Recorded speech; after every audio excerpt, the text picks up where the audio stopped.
ಎಲ್ಲರೂ ಓಕೆನಪ್ಪ? ರೆಡಿನಾ?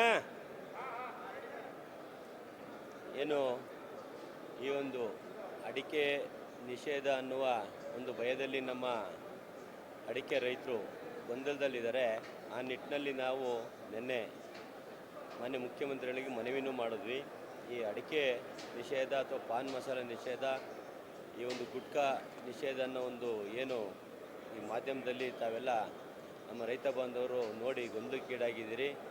ಅದು ಅತಿ ಹೆಚ್ಚು ನಮ್ಮ ಚನ್ನಗಿರಿ ತಾಲೂಕಿನಲ್ಲಿ ಅಡಿಕೆ ಬೆಳೆಗಾರರು ರಾಜ್ಯದಲ್ಲಿ ಅತಿ ಹೆಚ್ಚು ಇರೋದು. ಈ ಒಂದು ಅಡಿಕೆ ಬೆಳೆಗಾರರಲ್ಲಿ ಒಂದು ಮನವಿ ಮಾಡ್ತಾ ಇದ್ದೀನಿ, ಯಾವುದೇ ರೀತಿಯ ತಾವು ಗೊಂದಲಕ್ಕೀಡಾಗೋದು ಬೇಡ. ನಾನು ಈಗ ತಾನೇ ಸಂಬಂಧಪಟ್ಟಂತಹ ಆಯುಕ್ತರು, ಆಹಾರ ಸುರಕ್ಷತೆ ಮತ್ತು ಔಷಧಿ ಆಡಳಿತ ಇವ್ರನ್ನ ಭೇಟಿಯಾಗಿ ಆಯುಕ್ತರನ್ನು ಆ ಒಂದು ಗೊಂದಲ ನಿವಾರಣೆಗೆ ಏಕೆ ಈ ಸಮಸ್ಯೆ ಬಂತು ಅನ್ನೋದ್ರ ಬಗ್ಗೆ ಚರ್ಚೆ ಮಾಡಿ ಬಂದಿದ್ದೀನಿ. ಆ ಒಂದು ಚರ್ಚೆಯಲ್ಲಿ ಅವರೆಲ್ಲೇ ಯಾವುದೇ ಕಾರಣಕ್ಕೂ ಅಡಿಕೆ ನಿಷೇಧ ಮಾಡಿಲ್ಲ. ಸರ್ಕಾರ ಅದ್ರ ಬಗ್ಗೆ ಕ್ರಮನೂ ತಗೊಳ್ತಾ ಇಲ್ಲ. ಇದೊಂದು ಗೊಂದಲ ಆಗಿದೆ. ಮಾಧ್ಯಮಗಳಲ್ಲಿ ಬಂದಿರೋವಂಥದ್ದು ಆ ಒಂದು ಹೇಳಿಕೆ, ಏನು ಪತ್ರಿಕಾ ಹೇಳಿಕೆಗಳನ್ನ ಕೊಟ್ಟಿದ್ದೀವಿ, ಅದರಲ್ಲೆಲ್ಲ ಒಂದು ಸ್ವಲ್ಪ ಕರೆಕ್ಟಾಗಿ ಯಾರೂ ಸರಿಯಾಗಿ ಅದನ್ನ ಅರ್ಥ ಮಾಡ್ಕೊಳ್ಳೋದ್ರಲ್ಲಿ ವಿಫಲ ಆಗಿರೋದ್ರಿಂದ ಈ ಒಂದು ವ್ಯವಸ್ಥೆ ಆಗಿದೆ. ಯಾವುದೇ ಕಾರಣಕ್ಕೂ ನಾವು ಅಡಿಕೆ ನಿಷೇಧ ಮಾಡ್ತಾ ಇಲ್ಲ, ಅಡಿಕೆ ನಿಷೇಧ ಮಾಡೋದು ಇಲ್ಲ. ಯಾಕಪ್ಪ ಅಂದರೆ ಅದು ಆಹಾರ ಪದಾರ್ಥ. ಅಡಿಕೆ ಅದೆಲ್ಲೂ ಸಹ ಆರೋಗ್ಯಕ್ಕೆ ಹಾನಿಕಾರ ಅಲ್ಲ, ಅದು ಆಹಾರ ಪದಾರ್ಥ. ಆದರೆ ನಾವು ಹೇಳಿರೋದೇನು ಅಂದರೆ ಈ ಹಿಂದೆ ಈಗಲ್ಲ, ಸುಮಾರು 9/10/2017 ಕೇಂದ್ರ ಸರ್ಕಾರದ FSSAI ಭಾರತೀಯ ಆಹಾರ ಸುರಕ್ಷತೆ ಮತ್ತು ಗುಣಮಟ್ಟ ಪ್ರಾಧಿಕಾರ ಅವರ ಒಂದು ಆದೇಶದಂತೆ ಗುಟ್ಕಾವನ್ನು ಬ್ಯಾನ್ ಮಾಡಿದ್ದಾರೆ. ಆ ಗುಟ್ಕಾ ಈಗಾಗಲೇ ಬ್ಯಾನ್ ಆಗಿ ಸುಮಾರು ವರ್ಷಗಳಾಗಿದೆ. ಆದ ಕಾರಣ ಎಲ್ಲೂ ಸಹ ಅಡಿಕೆಯನ್ನು ನಾವು ಬ್ಯಾನ್ ಮಾಡೋ ಒಂದು ವ್ಯವಸ್ಥೆ ಇಲ್ಲ.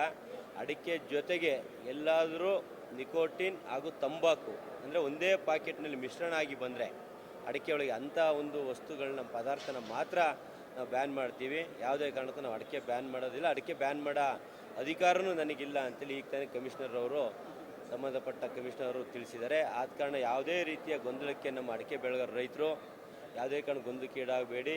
ಈ ಒಂದು ಅಡಿಕೆ ನಿಷೇಧನ ಒಂದು ವ್ಯವಸ್ಥೆಯಲ್ಲಿ ವ್ಯಾಪಾರಸ್ಥರು ಕಡಿಮೆ ಬೆಲೆಗೆ ಅಡಿಕೆ ಕೇಳೋಂಥ ಒಂದು ವ್ಯವಸ್ಥೆ ಬರುವುದು. ಸ್ವಲ್ಪ ಸಮಾಧಾನಕ್ಕೆ ತಮ್ಮ ಅಡಿಕೆ ತಮ್ಮಲ್ಲಿ ಇಟ್ಕೊಳ್ಳಿ. ಯಾವುದೇ ಕಾರಣಕ್ಕೂ ಅಡಿಕೆಯ ರೇಟ್ನಲ್ಲಿ ವ್ಯತ್ಯಾಸ ಆಗೋದಿಲ್ಲ.